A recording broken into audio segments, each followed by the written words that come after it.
A gente fala agora, mais uma vez, sobre a saidinha dos presos, tradicional no período das festas de final de ano e que garantiu muito trabalho às polícias do país agora, nessa virada de 2023 para 2024.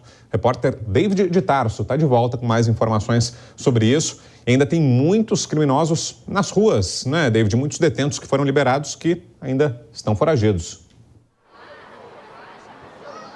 Ainda tem sim, viu, Brau? Mais uma vez, muito boa noite a todos. Pois é, dos cerca de 57 mil detentos que foram liberados, receberam esse benefício da saída temporária em todo o território nacional, em vista que alguns estados não permitem a saída temporária, né? 57 mil saíram, quase isso, que foi 56.900, mas cerca de 2.700 não retornaram à prisão quando deveriam voltar. Então a saída temporária realmente ela divide muitas opiniões e a gente viu alguns episódios acontecendo, como por exemplo do sargento da Polícia Militar, o Roger Dias, de 29 anos, que acabou sendo baleado em Belo Horizonte, com um detento que deveria ter retornado à prisão, estava no benefício da saída temporária, acabou morrendo esse sargento em BH. Também tiveram outros episódios de chefes de facções que foram liberados, então toda essa situação aconteceu. O estado de São Paulo é o que concentra a maior população carcerária em todo o país. Foram liberados cerca de 34 mil detentos e 1.500 não retornaram à prisão. Cerca de 600 foram encontrados cometendo alguma irregularidade já na saída temporária, ou seja, no período que eles deveriam ali estar restringidos a alguns âmbitos, como por exemplo, permanecer no domicílio que informaram, tudo mais, então, ou praticando algum tipo de crime. Então, teve essa situação de cerca de 600 e 1.500 não retornaram, isso só no estado de São Paulo, onde 34 mil detentos também foram beneficiados com a saída temporária. O secretário nacional de políticas penais, o Rafael Velasco, ele é a favor da saída temporária, disse que esse percentual ainda é pequeno, se for comparar de 57 mil, 2.700 não ter retornado à prisão e considera o benefício como uma medida assim que é válida. Mas diversas pessoas são contra essa saída temporária, inclusive o governador aqui do estado de São Paulo, Tarcísio de Freitas, e o seu secretário, Guilherme Derrite, devem ir a Brasília solicitar o fim da saída temporária. A Beatriz Manfredini preparou uma reportagem completa para a gente explicando esses pontos. Vamos acompanhar. A expectativa é que Tarcísio e Derrite embarquem para a capital federal no mês de fevereiro, no retorno do recesso parlamentar, justamente para conversar com os senadores sobre o assunto. Não é de agora que os dois, Tarcísio e Derrite, vêm engrossando o coro, a fala sobre essa tentativa de endurecimento das leis referente a presos reincidentes, referente às saidinhas. O governador vem dizendo que há um problema aqui no estado de São Paulo com a insegurança também auxiliada por essas saidinhas e por esses presos reincidentes, que a Polícia Militar prende, depois acaba então tendo essas pessoas soltas de volta às ruas. Então a ideia é que os dois vão dialogar sobre isso no Senado Federal. E por que no Senado? Por que com os senadores? Porque já existe um projeto de lei para endurecer as regras da saidinha, que começou a tramitar no Congresso Nacional lá em 2013. Projeto, inclusive, da qual o Derrite foi relator na Câmara dos Deputados quando ele era parlamentar. E aí esse projeto só andou em 2022, acabou indo para o Senado Federal. No ano passado, então, estava no Senado, mas não avançou, não foi votado até agora. Então, a ideia é conversar com os senadores para conseguir o avanço, a aprovação desse texto.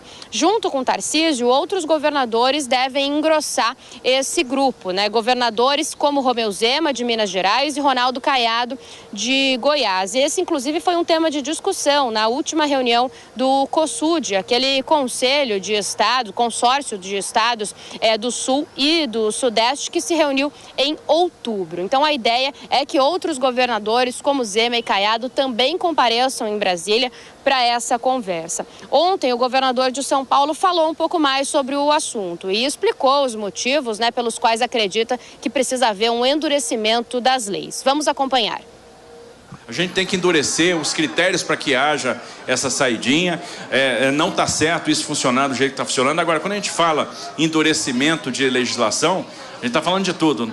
endurecimento de pena, a gente está falando de mudança na lei de execuções penais, a gente está falando na mudança da dinâmica dessas saídas, né? Porque a gente precisa aumentar o risco do crime, porque se a gente não aumentar o risco do crime, passa a percepção de impunidade, e a percepção de impunidade gera também insegurança. Então acho que está na hora de revisitar essa legislação. Algumas coisas são bastante antigas na nossa legislação, funcionam do ponto de vista filosófico, mas estão deixando a sociedade insegura, e a gente tem que trabalhar para ter a sociedade segura. A nossa parte nós vamos fazer um investimento brutal em monitoramento, mais 5 homens na rua a partir deste ano de 2024, mais viatura, mais policiamento ostensivo. A gente quer continuar diminuindo indicadores. Lembrando que no fim do ano passado, ao fazer um balanço do primeiro ano de gestão, Tarcísio de Freitas disse que não estava satisfeito com a questão e a pasta da segurança pública. Disse, que eles fizeram os investimentos necessários, que fizeram tudo o que estava previsto, que cumpriram as metas, mas que mesmo assim ainda tinha muito a ser feito e muito a melhorar. Ele citou, inclusive, já na época, esse endurecimento das leis que tanto procura. Obrigado, Beatriz Manfredini, pelas informações. E, Dora Kramer, será que vai ter sucesso essa missão, essa caravana que está sendo organizada por governadores e que aqui em São Paulo vai ser representada pelo governador Tarcísio e pelo secretário Derrite, para cobrar do Congresso Nacional a revisão da saidinha temporária diante de todo esse ambiente popular que foi formado agora na virada de ano? Será que, de fato, a mudança vai acontecer, Dora? Pois é, não sei, não dá para dizer. Vamos esperar, porque isso foi aprovado pela Câmara lá, acho que foi em agosto, ou foi no ano passado, sei lá. Eu sei que estava dormindo, ninguém estava falando no assunto. Aí a saidinha veio, fui procurar saber a saída, não gosto desse termo, a saída temporária, né, Vilela? Ela é de 84, é um negócio que existe há um tempão e surgiu essa discussão agora, essa retomada, por causa daquela tragédia da morte, do assassinato de um sargento por uma pessoa que estava se valendo dessa saída temporária, que não devia se valer, né? Eu fico pensando, eu não sei se isso vai ter, porque quando as coisas se acalmarem, porque por algum motivo isso estava dormindo, por algum motivo esse instituto da saída temporária tem defensores, por algum motivo foi criado. Quando a gente vê... E o próprio governo federal, né, Dora? Desculpa te interromper, mas o David trouxe essa informação, né, que o secretário de Políticas Penais do governo federal, que é o Rafael Velasco, saiu em defesa, né, do benefício. Pois é, porque eu fico pensando, David trouxe esse dado, 57 mil saíram, foram beneficiados, menos de 5% não voltaram. Bom, claro, se você tem 5% de facínoras cometendo crime, é grave? É grave.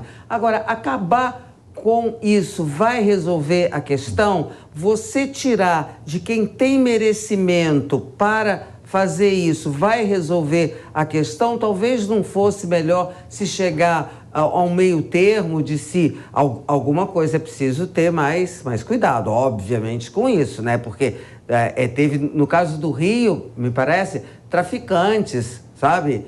Se valendo desse benefício. Nunca mais vão achar essa pessoa, que a pessoa sai da prisão, se toca lá num território dominado pelo tráfico e babau, nunca mais acha. Mas eu estou achando que é preciso, vamos ver, claro que o governador tem peso, que é o Tarcísio, Ronaldo Caiado, Romeu Zema e tal, mas vamos ver se essa coisa não vai se acalmar, porque a retomada foi no quente da tragédia.